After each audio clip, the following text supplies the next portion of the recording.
Speed news में आपका इस्तकबाल है। मैं फराह जबीन। पेश है आज की ताज़ा खबरें। मरकजी वज़ीर दिफा राजनाथ सिंह ने मगरबी एशिया में जारी तनाज़े के पेश नज़र कहा है कि खलीजी ममालिक में मुक़ीम हिंदुस्तानियों को डरने और घबराने की ज़रूरत नहीं है। हम न सिर्फ इस बात के अहल हैं कि अपनी शहरियों का तहफ़्फ़ुज़ कर सके, बल्कि इसके लिए हम पूरी तरह तैयार भी है। इसके अलावा राजनाथ ने यह भी कहा कि किसी भी किस्म के तवानाई बहरान से निमटने की भी हमारे अंदर सलाहियतें मौजूद है और हम पूरी तरह तैयार भी है। आज हम देख रहे हैं कि वेस्ट एशिया में बड़ा कन्फ्लिक्ट चल रहा है। केरल के बहुत सारे लोग इन देशों में रहते हैं और काम करते हैं, मगर उन्हें चिंता नहीं करनी चाहिए, क्योंकि हम अपने भारतीय नागरिकों की रक्षा और सुरक्षा के लिए हर कदम उठाने में किसी भी तरफ पीछे नहीं रहेंगे, बल्कि उसके लिए हम पूरी तरह से तैयार हैं। साथियों, कुछ लोग वेस्ट एशिया के इस कॉन्फ्लिक्ट के कारण कई तरह झूठ फैलाकर पैनिक फैलाना चाहते हैं। न तो देश में पेट्रोल डीजल की कमी है, न तो कुकिंग गैस सिलेंडर की कमी है, और भारत इस किसी भी एनर्जी क्राइसिस से निपटने के लिए पूरी तरह से तैयार है। हमारी नेवी स्ट्रेट ऑफ हार्मुज से भारतीय टैंकरों को सुरक्षित तरीके से निकाल रही है। हमारे प्रधानमंत्री मोदी जी बहुत ही कासस हैं इस मामले में, और मोदी जी रोज अपने डिप्लोमेटिक स्किल्स का प्रयोग करते हुए इंडियंस के इंटरेस्ट की वह रक्षा कर रहे हैं। जबकि अपोजिशन इस संकट के समय देश के साथ खड़े होने के बजाय पेटी पॉलिटिक्स करने का काम कर रहा है। आप सब लोग समझदार हैं और अच्छी तरह जानते हैं। साथियों, मैं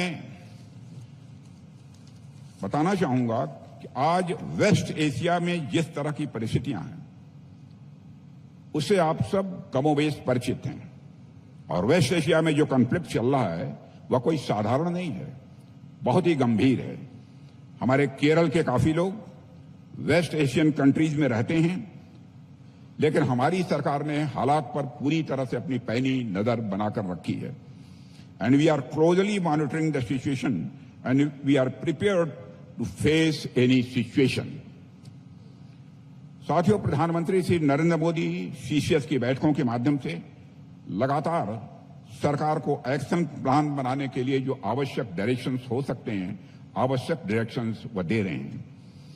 उन्होंने मेरी चेयरमैनशिप में भी वेस्ट एशिया की सिचुएशन को लेकर एक एम्पावर्ड ग्रुप ऑफ मिनिस्टर भी बनाया है। उसकी भी एक बैठक हो चुकी है, और यहां से जाने के बाद हमारी वह दूसरी बैठक भी दिल्ली में होने वाली है। साथियों, हमारी सरकार हर परिस्थिति में निपटने में सक्षम है, और मैं आपको आश्वस्त करना चाहता हूं, हर तरीके से हमारी सरकार तैयार भी है। यह समय पूरे देश को एकजुट होने का समय है, और संकट के समय में भाजपा ने बराबर देश का साथ दिया है। इसके पहले की हिस्ट्री भी उठाकर कोई देख सकता है। यह समय पार्टी पॉलिटिक्स करने का नहीं है, बल्कि सभी पॉलिटिकल पार्टीज को एक साथ आने का है, ताकि भारत और भारतीयों के इंटरेस्ट की, उनके हितों की सही तरीके से रक्षा की जा सके। मरकजी वज़ीर दाखिल अमित शाह ने मगरबी बंगाल के एक इंतखाबी जलसा से खिताब करते हुए कहा कि नंदीग्राम के बाद अब ममता बनर्जी को भवानीपुर से भी हराना है। मगरबी बंगाल में असेंबली इंतखाबात के लिए बीजेपी अपनी पूरी ताकत के साथ मैदान में उतरी हुई है। बनर्जी को विदाई करने के लिए तैयार है, मगर भवानीपुर वालों, पूरे बंगाल में परिवर्तन करने आपके हाथ में है। ऐसा है, एक एक सीट कर जीतेंगे, 170 सीट तक जाएंगे, तब परिवर्तन होगा, ठीक है ना? मगर मेरे पास एक शॉर्टकट है। अगर भवानीपुर वाले एक ही सीट जिता दे तो परिवर्तन अपने आप हो जाएगा।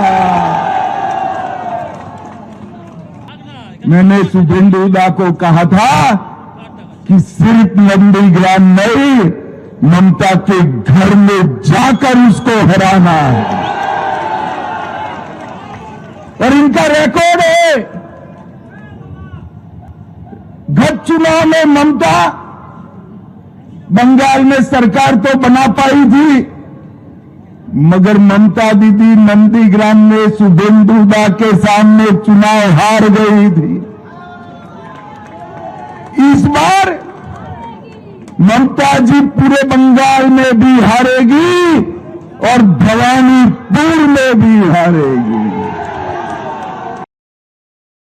आसाम में एक इंतखाबी जलसा आम से खिताब करते हुए कांग्रेस लीडर राहुल गांधी ने आसाम चीफ मिनिस्टर हेमंता बिस्वा शर्मा को आसाम का सबसे बदउन्वान चीफ मिनिस्टर करार दिया और उन्हें छोटा नरेंद्र मोदी भी करार दिया। राहुल ने कहा कि शर्मा का कंट्रोल नरेंद्र मोदी और अमित शाह के हाथ में है। अब इधर आपके मिनी नरेंद्र मोदी बैठे हुए हैं, असम के चीफ मिनिस्टर, जो हिंदुस्तान के सबसे भ्रष्ट करप्ट चीफ मिनिस्टर हैं। पूरी दुनिया जानती है, आप भी जानते हो। इसका कंट्रोल नरेंद्र मोदी अमित शाह के हाथ में है। अगर नरेंद्र मोदी कहे इसको कि भैया जंप मारो, तो ये जंप मारेगा। अगर नरेंद्र मोदी इससे कहे कि अमित शाह का पैर पकड़ो, ये अमित शाह के पैर पकड़ेगा। ये सच्चाई है और सिर्फ पूरा देश जानता है कि असम को हेमंत जो चीफ मिनिस्टर हैं आपके, सिंडिकेट के साथ मिलकर असम को चलाते हैं। और देख लेना, मैं आपको बता रहा हूं, जैसे ही हमारी यहां पे सरकार आएगी ना, ये अभी छाती फैला के घूमता है, इसके मुंह से एक शब्द नहीं निकलेगा, हाथ जोड़ के सामने आ जाएगा। ये मैं जानता हूं इन लोगों को, और इसको कोई माफी नहीं मिलने वाली है।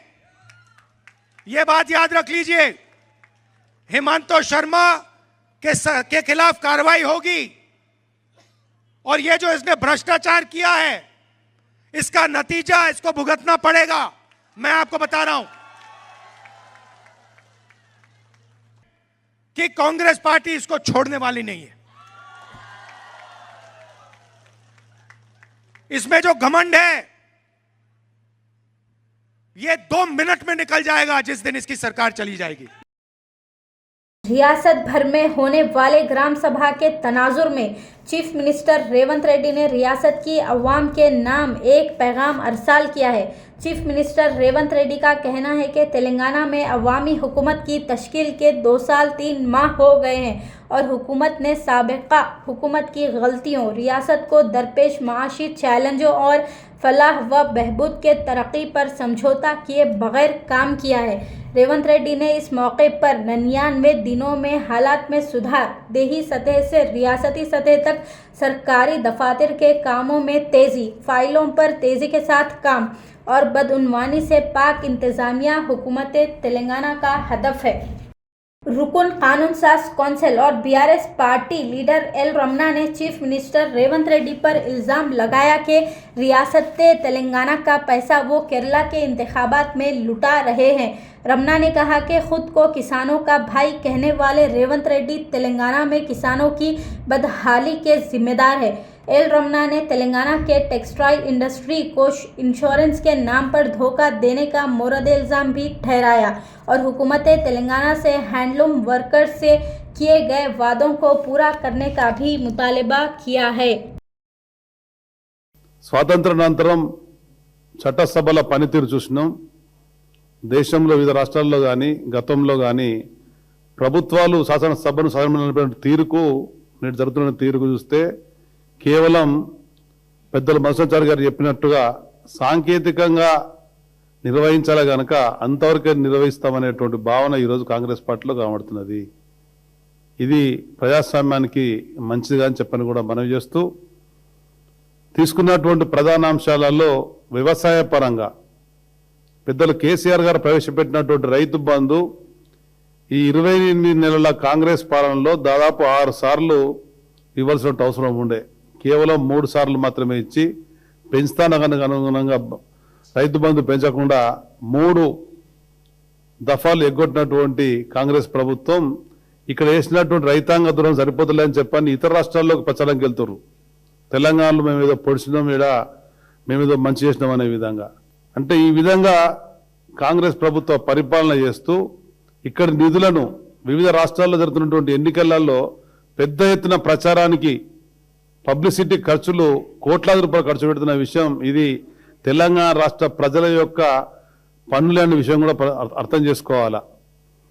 ఈ విధంతో పాటు నేడు ఎదుర్కొంటున్నటువంటి ప్రధాన సమస్యలు మేము వాటితో పాటు కొన్నిటిని వివిధ రూపకాలలో అటు ప్రశ్నల రూపకంగా కానీ, స్పెషల్ మెన్షన్లో కానీ, అదేవిధంగా పిటిషన్ రూపకంగా కానీ మాకు వచ్చినటువంటి విజ్ఞాపనలను ఇవ్వాలని మేము ప్రయత్నిస్తే వాటి ఏవిటికి కూడా అవకాశం ఇవ్వకుండా, అంటే ప్రస్తావించే అవకాశం ఇవ్వనటువంటి పరిస్థితి శాసనసభలో శాసన మండలిలో స్పష్టంగా కనబడే. ఉదాహరణకు కొన్ని విషయాలు చూసినప్పుడు రాష్ట్రంలో ఉన్నటువంటి విద్యార్థులు ఆ సమస్య పట్ల అవగాహన ఉన్నటువంటి అనుభవజ్ఞులైన వాణిదేవి గారు చెప్తారు. వాళ్ళకి సంబంధించినటువంటి ఫీ రింబర్స్మెంట్ ఇది. నేను చెప్పేటువంటి ప్రధానమైనటువంటిది మొక్కజొన్న పంట చేతికొచ్చినటువంటి పంట తెగ నమ్ముకునేటువంటి పరిస్థితి పడ్డది కనుక మేము పెద్ద ఎత్తున ప్రదర్శన చేసి ప్రస్తావిస్తే మార్క్ఫెడ్ ఏర్పరిచామని చెప్పిన సెంటర్లు నేటి వరకు కూడా ఆ జీవో రాలేదు.